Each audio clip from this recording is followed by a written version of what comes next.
Hey guys, welcome back to my channel. So today's video is going to be over the Tarte Shape Tape Matte Foundation. This is not going to be a first impression or anything. I'm going to stop doing those on my channel. I've kind of stopped seeing the point in first impression reviews over foundations because my impression of foundation changes every time I could wear it. You know, it's not always the same. So I've actually been wearing this for a while now. I've worn it a lot. I've used different tools and I definitely have my thoughts on it. So this will be like a little wear test also. It's currently like 12 o'clock, so I'm just gonna wear this for a few hours, check back in through the day. So if you want to see my thoughts on the matte Shape Tape foundation, then please keep on watching. Okay, so before we get in, excuse my appearance. I look like, I don't ever look like this on camera. I look terrible. Like I said, it's around 12. I've been up since 7 this morning studying. I had my first anatomy practical this morning and I feel good about it, but it's put so much work into it, and I just feel like a weight has been lifted off my shoulders, but I also feel so like emotionally and physically drained. So I just didn't really put much effort into my look today, but I wanted to film this video because the lighting has finally been good. It's been so rainy and gloomy and cloudy here in Texas. So I finally have a little lighting day and this is exactly what I wanted to film. So besides all that, I've contemplated filming this video as soon as I bought the foundation, honestly, and trying it out for the past week or two, just because of the controversy behind it. I'm not doing this for views or anything. Honestly, it's just, I wanted to talk about the foundation and why I like it and why I don't like it. So the box it comes in, it looks like this. It's like a normal Tarte box. I do have the matte one in Fair Light Neutral. The hydrating one didn't look interesting to me. It doesn't provide as much coverage as the matte, and I am more oily now, so I definitely don't want anything too hydrating. So there's really nothing on the box that, you know, is just amazing, but I'm sure you've seen what the bottle looks like. It is pretty cute. I love the frosted glass. It has the traditional like concealer top does, and this says Tarte Double Duty Beauty on the back, and then Shape Tape Matte on the front. Like I did say, I have Fair Light Neutral. I'm not too sure if this is like a shade. It's just Fair Light Neutral. There's no numbers or anything. But like I did say, I have the matte one. This retails for $39 on Ulta's website right now. It has a 3-star review. I'm not too sure why. I do have some cons about it, but I pretty much really enjoy this being an oily girl. So some of the things that it says, it smooths over pores, imperfections, airbrush full coverage that dries to a flawless matte finish using a unique concealer inspired wand. I really enjoy the wand. This formula absorbs oil and shine while leaving skin creaseless, hydrated, free of flakiness, cakiness, and helping to improve skin health with every application. It has vitamin E, mineral pigments. Yeah, and they have like a new brush you can supposedly use with it, but I don't have any interest in buying that brush, and to be honest, I don't like this foundation with a brush, and I'll get into that in a little bit. So before I apply it, I did take some notes on this foundation whenever I did use it, just to kind of remind myself. So I had one morning on before school, I wanted to wear this, and I had the Wet n Wild primer on my nose and it looked terrible. That's exactly what I wrote. I remember it kind of looked a little like patchy, like the foundation wasn't sticking to where the primer was on my nose specifically. So the Wet n Wild primer with this foundation would not work. And then the Age Rewind Concealer by Maybelline took the foundation off of my skin. I literally was blending it out and it was removing the foundation. It was the weirdest thing. I'm not too sure. I'm assuming it was the formula of the concealer. So you cannot use that concealer with this foundation. And then the foundation overall looked a little patchy on my nose, but could also be from the powder when I used the Maybelline loose powder. It's like their translucent white loose powder. Looked a little patchy on my nose, but other than that, it looked perfectly fine. And then I also used a different primer with it on a different day. It's the Rimmel primer in the blue tube. That is hands down my favorite drugstore primer. I wrote that end of day looked a bit oily, but nothing like I can look with other foundations, which I agree with. This has probably been the best matte foundation I have used. It's actually kept me matte, primer or no primer. It looked a little bit cakier on my nose. Wear time is great with amazing coverage. It's a tad streaky with a brush. I used it with like a flat kabuki and also with this brush. Didn't really like it, so my preferred way is definitely a sponge. It's a very matte finish, like it sets really fast. So I will normally work like half my face and half my face because it sets so quick. And I feel like using a sponge provides a little bit more hydration and also picks up any excess product so it doesn't look so heavy. And then like I did say, better with sponge since it's so matte. It gives a nice small glow. Still blends better and looks better around nose. and I think it does oxidize. I definitely feel like it oxidizes. Whenever I first put this on, it matches me perfectly, but throughout the day I feel like it definitely does get a little bit darker. That doesn't bother me too much because I can like conceal and blend down my neck, but it's just kind of one of those cons. I could have went a shade lighter honestly and been a little better off, but didn't know it oxidized. So with that being said, I believe Tarte also did release new shades on Ulta's website. I could be wrong because I know they had the whole 15 shade thing.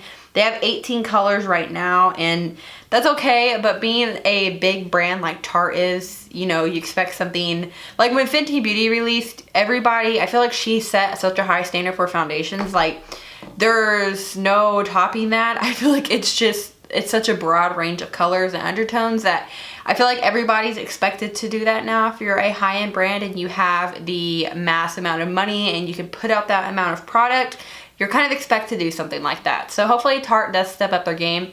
Even adding 10 more shades would just be a huge difference. So like I did say, we're gonna use this. I am going to use Rimmel primer on half of my face. So this is my favorite drugstore primer, hands down. It's just the Rimmel Fix and Perfect Pro Multi-Action Primer. I love this stuff. I'm gonna use it on one half of my face and then no primer on the other half. So I am like all natural today on my skin. I don't have anything on it. It's just normal skin. So I'm just going to put a little bit of this primer.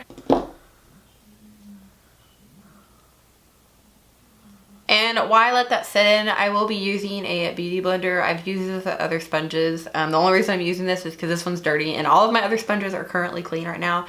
And I do not want to dirty them because they're just clean. They look so good. I really need to clean my brushes, but you know, that just doesn't seem to get done around here either. So with that setting in, I'm going to start applying the foundation on the side without primer. So what I normally do like to do is just work in sections. You do get a good amount on the doe foot applicator itself, but I do feel like I have to dip in 2 or 3 times. You don't need very much of the product, but I do feel like 2 times is just perfect amount. And then I'm going to start blending.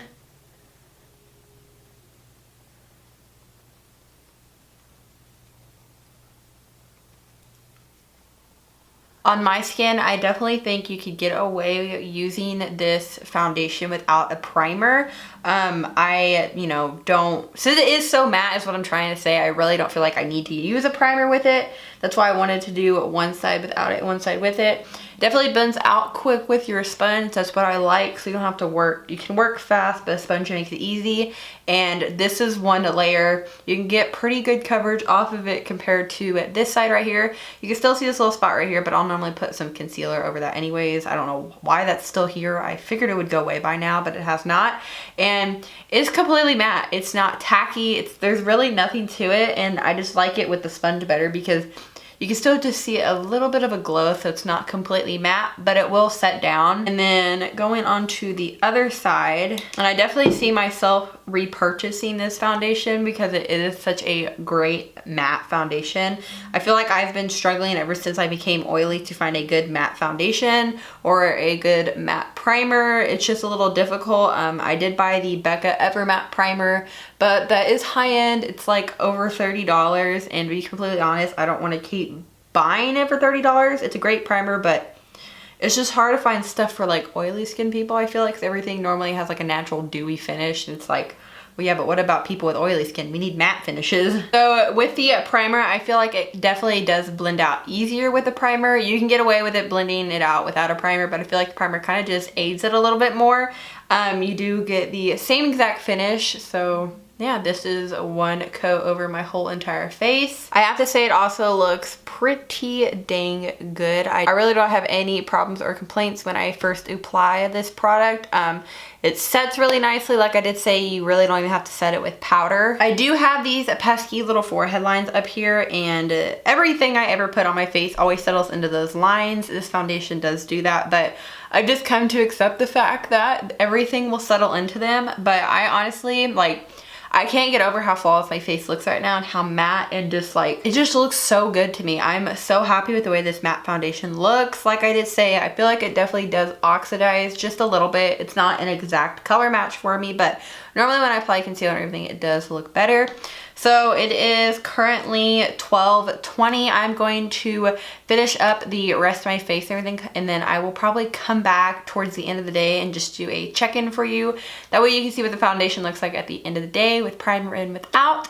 So yeah, I will see you guys then. Okay, so I think it's a little after 5, and like I said in the beginning of the video, it's more like rainy and gloomy here in Texas, so the natural lighting quickly starts fading and this room gets like really blue.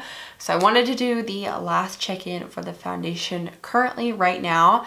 I looked at my skin after I did my full face of makeup, and I definitely think the side with the primer looks better in my opinion. There's pores on this side without the primer, but there's no pores on this side without the primer. So definitely like the primer side. I think it did blend out easier. The coverage is still bomb. I'm still matte. Like, I love this foundation so much. You have no idea. Like I did say, it's very hard to find a drugstore foundation nowadays that keeps you as matte as long as this one does, without a primer or with a primer. So this is like super up close and personal, but I really wanted y'all to see like this area and kind of like maybe the pore situation. I know it's kind of hard to see, but yeah. And if you're wondering, I did do like a tutorial over this. It's like a testing new products video, and the eyeshadow palette was a complete fail. So I don't like these. I don't like this eye look at all. So yeah, that will probably be up soon also. But this is seriously like, I really like this foundation. I'm about to also go out to dinner, so I'm just gonna wear this out and probably just keep my hair up in this little bun thing that I got going on. But yeah, I will link the foundation and the primer below. I really do think these are like a dream team together. Sad, you know, this is more expensive, but it is a really good product. No matter the bad hype around it and everything, it is a good product. I have faith that Tarte will expand their shade range to accommodate everybody. But other than that, it is a good product. Can't speak on behalf of the hydrating one because I've never tried it, but the matte one is very nice. So I will link those below. I hope you guys did enjoy this video, and if you want more foundation reviews instead of first impressions, let me know because I will no longer do those. Or if you have any foundation requests, because I'm always open to trying new ones, leave them down below. Thank you guys so much for watching. Please subscribe, and I will see you guys later. Bye, y'all.